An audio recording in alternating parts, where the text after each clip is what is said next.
क्या आपको पता है आज भारत में लगभग 1.5 लाख करोड़ अनक्लेम्ड वेल्थ है, जो कि अलग अलग बैंक्स, इंश्योरेंस एंड काफ़ी बाकी सेक्टर्स में। और ये नंबर्स जो है ये दिसंबर 2020 का है।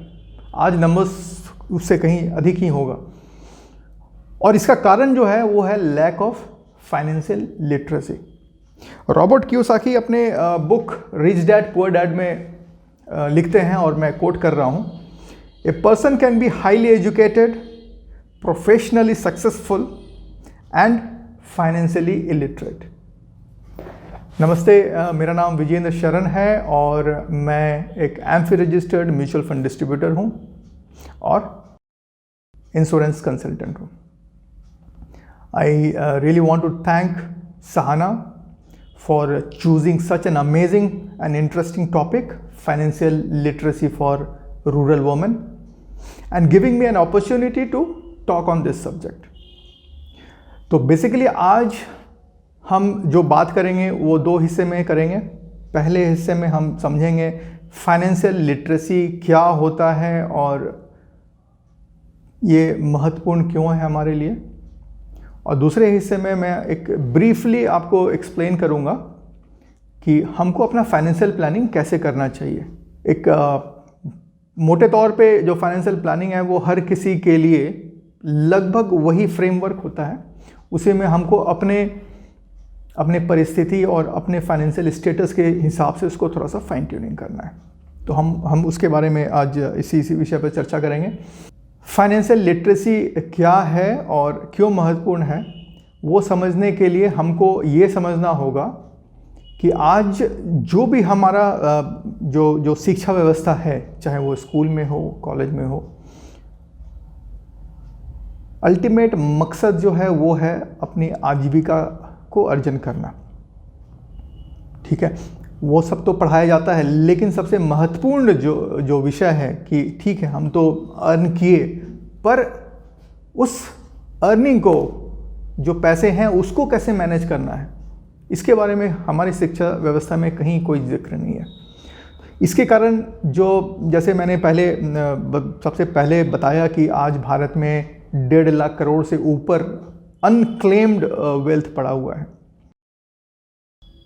तो हमको ये समझना होगा कि फाइनेंशियल लिटरेसी क्या है। ठीक है, और इसमें सबसे जो महत्वपूर्ण है वो दो विषय है जिसके बारे में हमको जो है एक क्लैरिटी होना चाहिए। वो ये है कि पहला difference between savings and investment, और दूसरा लायबिलिटी और एसेट में फ़र्क। हम अधिकतर जो हमारे समाज में हम किसी से भी डिस्कस करते हैं तो हम ये समझते हैं सेविंग्स है वही इन्वेस्टमेंट होता है। सबसे पहले हम ये समझ लें कि सेविंग्स और इन्वेस्टमेंट का फ़र्क। सेविंग्स जो है वो एक छोटी अवधि के लिए, शॉर्ट पीरियड ऑफ टाइम के लिए होता है, और इन्वेस्टमेंट हमेशा एक लंबे पीरियड के लिए होता है, कम से कम 5 साल और उससे अधिक। सेविंग्स में जहाँ भी हम पैसे अपने रखते हैं वो जो ग्रोथ है उसका, वो जो महंगाई दर है, इन्फ्लेशन है, इन्फ्लेशन से हमेशा नीचे ही रहता है। जैसे मान लीजिए आज एवरेज इन्फ्लेशन जो है वो 6.5% है, और हम सेविंग्स बैंक, सेविंग्स अकाउंट हो गए या फिर कोई भी इंस्ट्रूमेंट हो गया जहाँ पैसे रखे हैं सेविंग्स में, वहाँ जो रिटर्न है वो हमेशा इन्फ्लेशन से नीचे उसका ग्रोथ होगा। जैसे सेविंग्स में आज 3-3.5% का रिटर्न मिलता है, वो हो गया। और इन्वेस्टमेंट जो है, वहाँ इन्वेस्टमेंट का पर्पस ये है कि लंबे समय में जो इन्फ्लेशन है, इन्फ्लेशन को बीट करना, और ये कोशिश करना कि जितना इन्फ्लेशन है उसका कम से कम 2 गुना रिटर्न जो है बनाया जाए।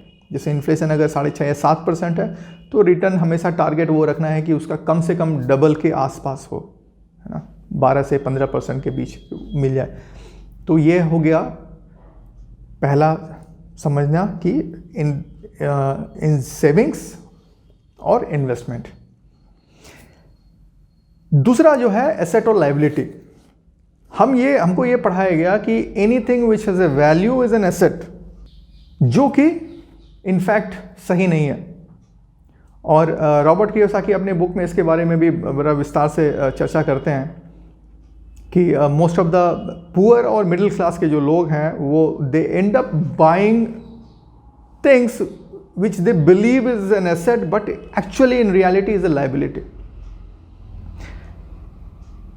तो एसेट का डेफिनेशन ये है कि जो भी इन्वेस्टमेंट आपके पॉकेट में पैसा जिसके थ्रू आए वो होता है एसेट, और वो कोई भी चीज़ जिसके कारण आपके पॉकेट से पैसा निकल के बाहर जा रहा है वो हो जाता है लायबिलिटी। जैसे उदाहरण के तौर पे आपके पास एक मकान है जिसको आपने रेंट पे दिया हुआ है, उसके ऊपर कोई कर्ज नहीं है और वहाँ से आमदनी आ रहा है, तो वो हो गया एसेट। दूसरा, आपने एक कार खरीदा, लोन पे लिया, जिसका आपको कोई आवश्यकता नहीं है पर समाज में दिखाने के लिए अच्छा लगता है कि हमारे पास कार है, और उसके पीछे आप उसको ज़्यादा आपके पास यूज़ नहीं हो, सब महीना में कभी एक आध बार कहीं यूज़ होता है। उसके रिपेयर एंड मेंटेनेंस, उसका साल का इंश्योरेंस है ना, और जो उसका पेट्रोल का खर्चा, उसको रखने का खर्चा, तो ये आपने एक जो है, और उस हर साल उसका वैल्यू जो है वो डिप्रिशिएट करता है, वैल्यू हर साल नीचे ही गिरता जाता है, तो ये एक्चुअली हो गया लायबिलिटी। पर वही कार जो कि यूज़ कर रहा है इनकम के लिए, जैसे ओला, उबर या कोई टैक्सी के तौर पर यूज़ कर रहे हैं और उससे आमदनी इनकम जनरेट कर रहे हैं, तो वो उसके लिए एसेट है। ये डिपेंड करता है इंडिविजुअल टू इंडिविजुअल कि आप कैसे चीज़ों को यूज़ करते हैं, आपका कितना उसे काम आ रहा है। तो वो भी डिपेंड करता है कि आप का जो पर्पस है, सेम चीज़ किसी के लिए लायबिलिटी भी हो सकता है और वही वस्तु किसी के लिए एसेट भी हो सकता है। तो आपका क्या ज़रूरत है, आपका क्या नीड है ना, उस हिसाब से फिर अपना निर्णय करना है। तो फाइनेंशियल लिटरेसी का सबसे इम्पॉर्टेंट जो एस्पेक्ट है वो आपको सही निर्णय लेने में मदद करता है, और सही डिसीजन जो है वो उसका इम्पैक्ट बड़ा दूरगामी होता है, बहुत लॉन्ग टर्म उसका इम्प्लीकेशंस होता है आज जो हम डिसाइड करते हैं। नहीं तो आप बहुत लोगों को पैसे जैसे आते हैं है ना लॉटरी, और वो वैसे ही चले जाता है। जो हम लोगों ने न्यूज़ में सुना होगा कौन बनेगा करोड़पति में, तो कोई एक सज्जन थे जिन्होंने 10 करोड़ जीता था और कुछ ही सालों में जो है उनका सारा पैसा जो है वो खर्च हो गया। This is again due to lack of financial literacy. तो ये जो है बड़ा महत्वपूर्ण होता है कि हमको ये बेसिक जो है फाइनेंस का जो बेसिक्स है, बहुत ही बेसिक्स है कि सेविंग्स, इन्वेस्टमेंट, लायबिलिटीज़, एसेट्स और जो डेट है, जो कर्ज हम लेते हैं, ठीक है, उसको कैसे यूज़ किया जाए। कुछ लोग कर्ज लेते हैं लायबिलिटी खरीदने के लिए, है ना, कर्ज लेते हैं लायबिलिटी खरीदने के लिए, कर्ज ले लेते हैं और पूरी ज़िंदगी जैसे ज़रूरत नहीं है तब पर भी एक घर ले लिया, है ना, वो सोच के रहे कि ये इन्वेस्टमेंट है और उसका अगले 20 साल तक वहाँ से कोई इनकम जनरेट होता नहीं है, अगले 20 साल 25 साल तक वो बैंक को ही उसका इंटरेस्ट, उसका लोन जो है चुकाने में उनका बीत जाता है। कार की ज़रूरत नहीं है फिर भी ख़रीद लिया है और बैंक को पेमेंट कर रहे हैं EMI के इंटरेस्ट के तौर पर अगले कई सालों तक। जैसे मैं बता रहा था कि हम चीज़ों को समझते हैं, जैसे डेट हो गया, ये जो कर्ज लिए, उसी कर्ज को अगर सही तरीके से यूज़ किया जाए तो बहुत सारे बिजनेसमैन हैं जो बैंक से कर्ज लेते हैं और उसी कर्ज से एसेट बिल्ड करते हैं, बिजनेस बिल्ड करते हैं, एसेट बिल्ड करते हैं और फिर आमदनी जनरेट होता है। तो कोई भी चीज़ सही या गलत नहीं होता है, उसका आपके लिए कितना यूज़ है उसके बारे में सारा जानकारी होना और आपके लिए उसको किस तरीके से यूज़ करना है, ये सबसे ज़्यादा ज़रूरी होता है। और ये जो बेसिक इन्फॉर्मेशन हो गया, उसके बाद मार्केट में कितने सारे फाइनेंशियल प्रोडक्ट्स अवेलेबल हैं, काफ़ी सारे फाइनेंशियल प्रोडक्ट्स अवेलेबल हैं, पर वो क्या हमारे को इंडिविजुअली क्या चाहिए। जैसे अगर जैसे हम कपड़ा मार्केट में ख़रीदने जाते हैं तो मार्केट में बहुत तरह के कपड़े मिलते हैं, पर मैं किस कपड़े में कंफर्टेबल हूँ, मेरा क्या साइज़ है शर्ट का, ट्राउज़र का, वेस्ट साइज़ क्या है, उस हिसाब से मैं को अपना इंडिविजुअल हम सभी अपने साइज़, अपने फिटिंग, अपने कंफर्ट के हिसाब से परचेज़ करते हैं, शॉपिंग करते हैं। ऐसा नहीं कि कोई चीज़ अच्छा लग रहा है, किसी और के ऊपर अच्छा लग रहा है, और मेरा सपोज़ वेस्ट साइज़ 34 है और वो जो है पर्टिकुलर ट्राउज़र जो बहुत अच्छा लग रहा है उसका वेस्ट साइज़ 28 है, मैं जाके ख़रीद लिया, पर मेरे वो तो कोई काम का नहीं है, वो पड़ा रहेगा संदूक में। सेम चीज़ होता है फाइनेंशियल प्रोडक्ट्स के लिए भी। तो बेसिकली मोटा मोटी यही है ना, फाइनेंशियल लिटरेसी क्या है, फाइनेंशियल प्रोडक्ट्स के बारे में जानकारी रखना, बेसिक्स जो है फाइनेंसेस के बारे में जानकारी रखना, जिससे हमको अपना बजटिंग भी हो गया, जिससे हम अपने जो घर का जो महीने का खर्चा है उसको करें, फिर कितना हिस्सा जो है उसको हमको सेविंग्स में रखना है, कितना हिस्सा हमको इन्वेस्ट करना है ना, कितना हिस्सा हमको एंटरटेनमेंट में खर्चा करना है ना, उस हिसाब से फिर अपना बजटिंग करके करना है, जो कि लंबे समय में एक बहुत सिग्निफिकेंट उसका जो इम्पैक्ट होता है, उसका जो असर होता है, रिजल्ट होता है। शॉर्ट टर्म में हमको पता नहीं चलेगा, पर यही चीज़ अगर हम करते रहें over a period of time, तो इसका असर, इसका रिजल्ट हमको दिखता है, बड़ा क्लियरली दिखता है। ये एक बार समझ गए, ये एक बार हमको समझ में आ गया, तो अगला जो नेक्स्ट स्टेप होता है, जो फाइनेंशियल प्लानिंग करना है, हम सभी को करना चाहिए आइडियली, वो बेसिकली चार स्टेप्स हमको फॉलो करना है और हर किसी को करना चाहिए, irrespective of where we come from, where we live, हम कहाँ रहते हैं, हम या तो गांव में रहते हैं, शहर में, छोटे शहर में रहते हैं, या फिर बड़े शहर में रहते हैं, किसी भी देश परिस्थिति में रहते हैं। पर ये जो बेसिक्स जो है, जो मैं 4 जो स्टेप्स बताने जा रहा हूँ, ये हर किसी को करना चाहिए, अपने अपने फाइनेंशियल सिचुएशन के हिसाब से, अपने बैकग्राउंड, अपना जो फाइनेंशियल कंडीशन है और अपना जो गोल्स हैं उसके हिसाब से करना चाहिए। तो सबसे पहला जो है वो एक बैंक अकाउंट हर किसी का होना ही चाहिए, और आज की तारीख में तो ये बहुत ही आसान हो गया है। पहले बहुत तकलीफ होता था बैंक अकाउंट, आज तो जनधन योजना है, जनधन अकाउंट, प्रधानमंत्री जनधन अकाउंट, जो हर कोई खोल सकता है ना। जो बहुत ही लो इनकम ग्रुप के लोग हैं वो भी अपना बैंक अकाउंट खोल सकते हैं बहुत ही आसानी से, और आपको ज़ीरो बैलेंस में बैंक अकाउंट ओपन होता है, उसके साथ आपको रुपए का डेबिट कार्ड मिलता है और काफ़ी सारे फैसिलिटीज़ हैं इसमें। तो सबसे बेसिक है ये, बैंक अकाउंट तो होना ही चाहिए।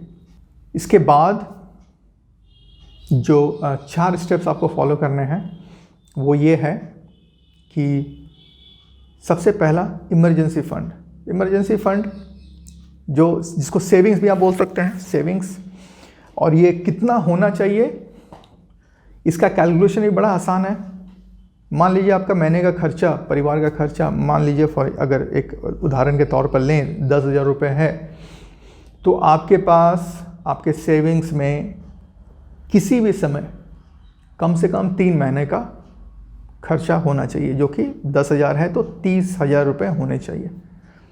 और अगर आप इसको बढ़ा करके 6 महीना और उससे भी अधिक अगर 1 साल का इमरजेंसी फ़ंड बिल्ड कर लें, तो इससे बढ़िया और कुछ नहीं होगा। और ये चीज़ हम लोगों ने तो अभी कोरोना काल में हर लोगों ने अनुभव किया है। अधिकतर लोगों, बहुत सारे लोग जो हैं जिनकी नौकरी चली गई, जिनका बिजनेस में लगभग बंद हो गया, इनकम बंद हो गया, और घर तो चलाना ही है। तो ऐसी परिस्थिति में ये इमरजेंसी फ़ंड काम आता है। और जिनके पास इमरजेंसी फ़ंड नहीं था, उन्होंने क्या किया, उन्होंने जो अपना इन्वेस्टेड था, निवेश था, वहाँ से वो पैसे निकाले। और निवेश भी जो है वो नेगेटिव में हो सकता है कई बार, पिछले साल रहा है, तो उस नेगेटिव रिटर्न्स में लोगों ने पैसे विड्रॉ किए क्योंकि उनके पास कोई उपाय भी नहीं था। तो इमरजेंसी फ़ंड बिल्ड करना चाहिए, और बिल्कुल करना चाहिए। ये आपके लिए ही है, एक प्रोटेक्शन की तरह काम आता है ये, और इसको छूना नहीं है। इसको किसी भी आपातकाल, जैसे इमरजेंसी बोलते हैं, आपातकाल की परिस्थिति में ही इसको यूज़ करना है। एक बार ये हो गया आपका, बिल्ड हो गया। और अगर आपके पास आज नहीं है इमरजेंसी फंड तो ये आप स्लोली करके बिल्ड कर सकते हैं। बिल्ड करने का भी बिना प्रेशर लिए हुए आपके अपने कोई भी आपका जो बैंक है वहाँ पर आप रिकरिंग एक डिपॉजिट ओपन कर सकते हैं, पोस्ट ऑफिस में कर सकते हैं, या फिर म्यूचुअल फंड में SIP जो एक लो रिस्क फंड है वहाँ पर एक SIP के थ्रू आप over a period of time जो है आप एक इमरजेंसी फंड बिल्ड कर लीजिए। और एक बार जब ये हो जाता है तो जब नेक्स्ट स्टेप है हेल्थ इंश्योरेंस, स्वास्थ्य बीमा। परिवार का स्वास्थ्य बीमा होना ही चाहिए, बहुत ही महत्वपूर्ण।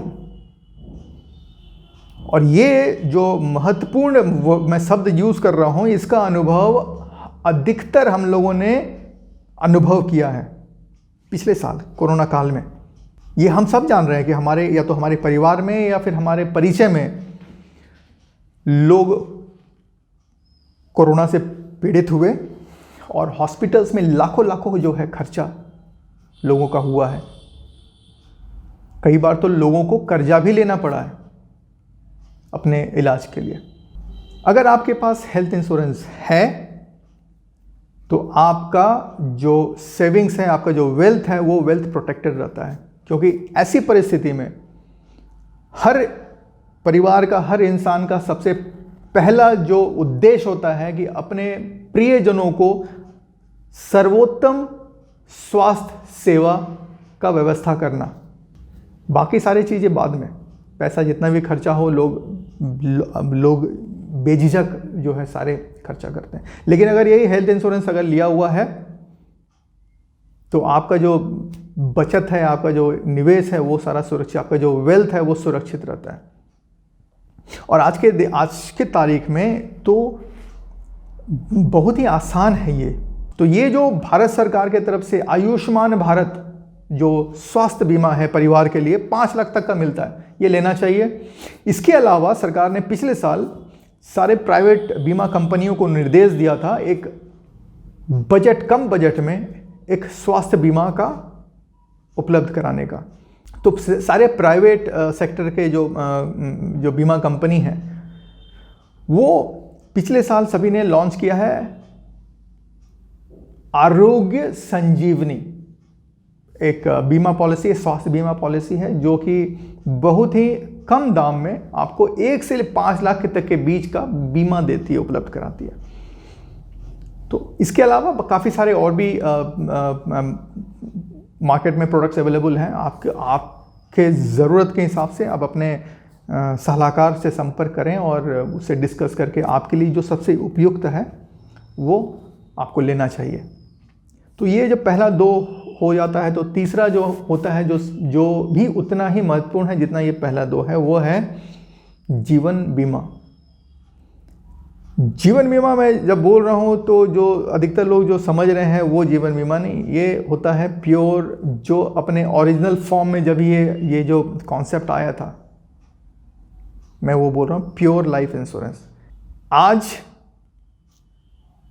2014 से ये तो हर किसी के लिए बहुत ही सस्ते दाम में उपलब्ध है। आपका जो बैंक में आपका जिस भी बैंक में खाता है वहाँ पर आपको संपर्क करके वहाँ एक रिक्वेस्ट देना है, प्रधानमंत्री जीवन ज्योति बीमा, जो कि 330 रुपये साल का प्रीमियम देना होता है आपको, और ये आपको 2 लाख का जीवन बीमा मिलता है। दूसरा है प्रधानमंत्री सुरक्षा बीमा योजना, ये मात्र 12 रुपये साल का आपको 2 लाख तक का एक्सीडेंटल इंश्योरेंस मिलता है। लॉस ऑफ लाइफ या फिर परमानेंट डिसेबिलिटी में 2 लाख रुपए मिलते हैं और पार्शियल डिसेबिलिटी में 1 लाख रुपए मिलते हैं। तो ये तो हर किसी को लेना चाहिए क्योंकि बहुत सस्ते में आपको ये दोनों पॉलिसी मिल रहा है।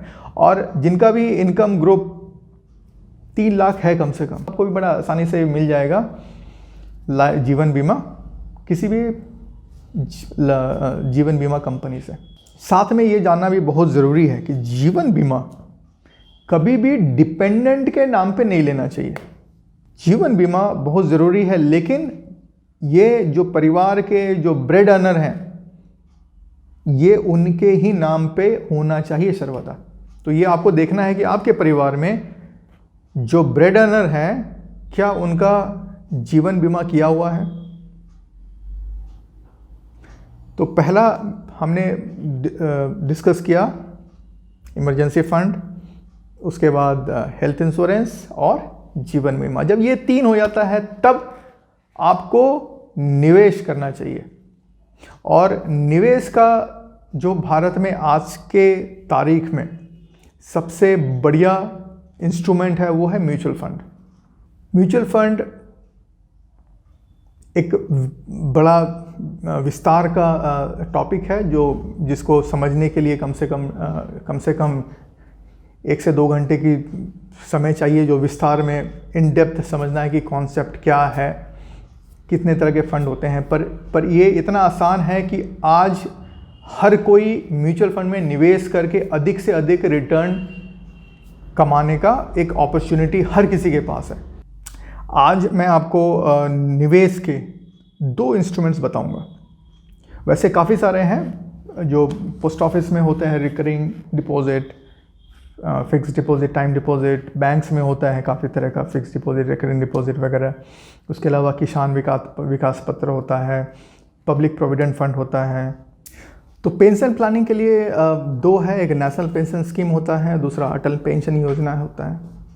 ठीक है, ये सारे तो हैं व्यवस्था, लेकिन जो म्यूचुअल फंड एक ऐसा इंस्ट्रूमेंट है जो आपके हर किसी भी तरह के प्लान्स को लिए आप अचीव करने के लिए आप इसको यूज़ कर सकते हैं। पर निवेश में सबसे ज़्यादा ज़रूरी आपको ये देखना है कि आपका गोल निर्धारित करना है और टाइम ड्यूरेशन आपके पास क्लैरिटी होनी चाहिए कि आपका गोल क्या है। जैसे आपका रिटायरमेंट प्लानिंग करना हो, आप मान लीजिए आपका उम्र आज 30 साल का है और आप 60 साल में अपने रिटायरमेंट का प्लान कर रहे हैं, तो आपके पास 30 साल का समय है। ये 30 साल में आपको एक कॉर्पस बिल्ड करना है, जहाँ से फिर आप अपना एक मंथली इनकम जो है जनरेट करेंगे।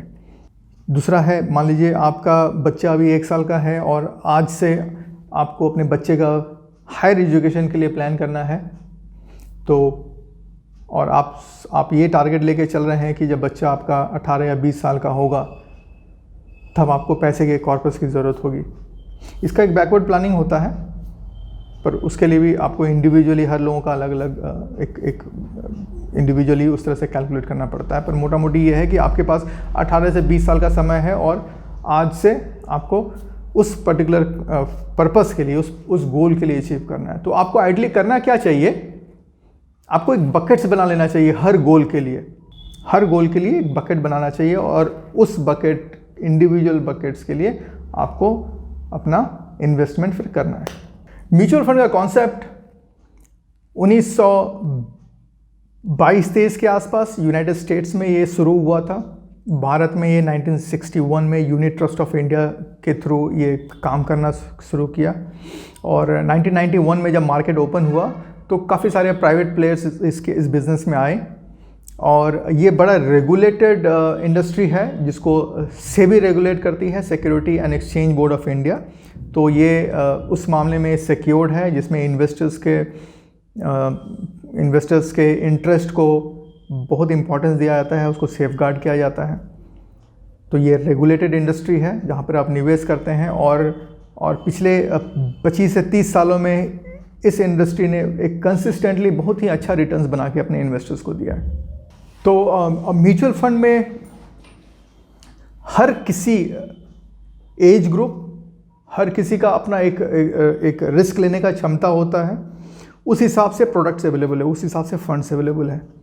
तो आपका जो नीड है, आपका जो गोल है, आपका जो रिस्क लेने का क्षमता है, आपका जो रिस्क टॉलरेंस लेवल है, वो सारे को गेज करके, उस सारे को मेज़र करके आप अपने लिए एक फ़ंड चूज़ कर सकते हैं और फिर वहाँ से आप निवेश कर सकते हैं। इसमें निवेश करने का 2 तरीका होता है। एक लमसम होता है, एक बार में आप एक लमसम जैसे फिक्स डिपॉजिट करते हैं वैसे। दूसरा होता है सिस्टमैटिक इन्वेस्टमेंट प्लान, जिस तरह से आप समझ सकते हैं रिकरिंग डिपॉजिट जो जैसे बैंक में होता है। हर महीना एक निर्धारित अमाउंट आप इन्वेस्ट करते जाइए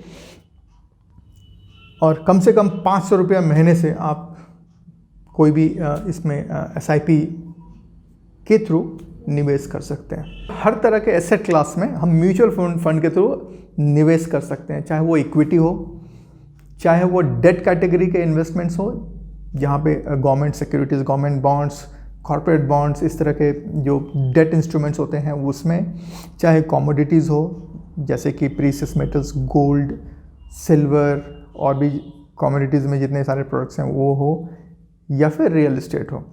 तो म्यूचुअल फंड के थ्रू हम हर तरह के एसेट क्लास में निवेश कर सकते हैं। और जैसा मैं बताया कि बहुत ही फ्लेक्सिबिलिटी होता है इसके अंदर, कोई लॉक इन पीरियड नहीं होता है जैसे बाकी इंस्ट्रूमेंट्स में होता है कि आप पहले निकालना चाहें तो पेनल्टी लगता है, या फिर लॉग इन होता है, सर्टेन नंबर ऑफ पीरियड से पहले आप नहीं इसको निकाल सकते हैं। पर म्यूचुअल फंड में ऐसा कुछ नहीं होता है। तो आपको निवेश के लिए म्यूचुअल फंड एक ऐसा इंस्ट्रूमेंट है जहां आपको निवेश करना चाहिए। इसके अलावा एक और है जहां अधिकतर हमारे समाज में अधिकतर लोग करते हैं, जैसे अभी जो धनतेरस का दिन गया, भारत में 70,000 करोड़ का ज्वेलरी एक दिन में परचेज हुआ है। आप अपने यूज़ के लिए ज्वेलरी खरीद रहे हैं अपने कंजम्पशन के लिए, फैंटास्टिक, करना भी चाहिए। लेकिन अगर निवेश, इन्वेस्टमेंट समझ करके ज्वेलरी परचेज कर रहे हैं तो उससे कई गुना बेहतर ऑप्शन जो आज अवेलेबल है वो है सॉवरेन गोल्ड बॉन्ड। ये भारत सरकार का बॉन्ड है तो बहुत ही सेफ है, सिक्योर है। सॉवरेन गोल्ड बॉन्ड आपको कहाँ मिलेगा? आपको अपने बैंक में संपर्क करना है, वहाँ पर से आप अपने बैंक से ही, आपको इसके लिए आपको अलग से कोई डीमैट या फिर उसे खोलने की आवश्यकता नहीं है। आपके बैंक जो अकाउंट है वहीं से आप अपने बैंक के थ्रू आप परचेस कर सकते हैं इसको। इसका इशू साल में कई बार आता है। इसको खरीदने के फ़ायदे, आपको जो मार्केट रेट है वो मिल रहा है, मेकिंग चार्जेस, इम्प्योरिटी, इसका टेंशन नहीं है। ज्वेलरी को रखने के लिए बैंक में लॉकर या फिर कहीं रखना लेना पड़ता है जिसके लिए एक एडिशनल खर्चा होता है, यहाँ पे आपको वो खर्चा नहीं है। उसके अलावा सरकार आपको 2.5% का इंटरेस्ट हर साल दे रही है। चोरी होने का खतरा नहीं, क्योंकि ये डीमैट फॉर्मेट में होता है तो ये चोरी हो नहीं सकता। और सिंस से भारत सरकार के द्वारा दिया हुआ ये बॉन्ड है तो ये बहुत ही सेफ है। तो बेसिकली ये जो मैंने आपको पहले बताए 4 चीज़, ये करने के अलावा एक और जो महत्वपूर्ण चीज़ है जो हर किसी को करना चाहिए वो है अपना स्टेट प्लानिंग, विल, वसीयत। कोई रॉकेट साइंस नहीं है, ये बहुत ही आसान होता है। आप कोई अपने खुद से घर पे भी अपना एक वसीयत बना सकते हैं। आप एक A4 वाइट पेपर पे अपने कलम से, हाथ से अपने जितने एसेट्स हैं और किन को कौन सा एसेट पास करना है वो लिख करके अपना सिग्नेचर करना है और 2 विटनेस से साइन करा लेना है। बस आपका वसीयत हो गया। ये लीगली उतना ही वैलिड होता है।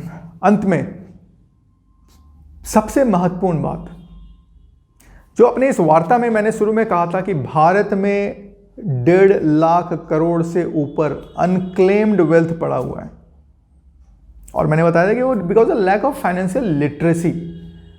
आपका कुछ भी सेविंग्स हो, इन्वेस्टमेंट हो, बैंक अकाउंट हो, हर जगह नॉमिनी का नाम देना चाहिए, कभी भूलना नहीं है। बिना नॉमिनी के कहीं कुछ नहीं काम करना है, ना ही बैंक अकाउंट खोलना है, ना ही कहीं सेविंग्स करना है, ना ही कहीं इन्वेस्टमेंट करना है। तो नॉमिनी का नाम देना बहुत ज़रूरी है। मैं आशा करता हूँ कि आज जो मैंने आपसे बात किया है ये आपके लिए लाभकारी होगा, इंफॉर्मेटिव रहा होगा। I wish you all a healthy, wealthy and happy life. सर्वे भवन्तु सुखिनः। नमस्ते।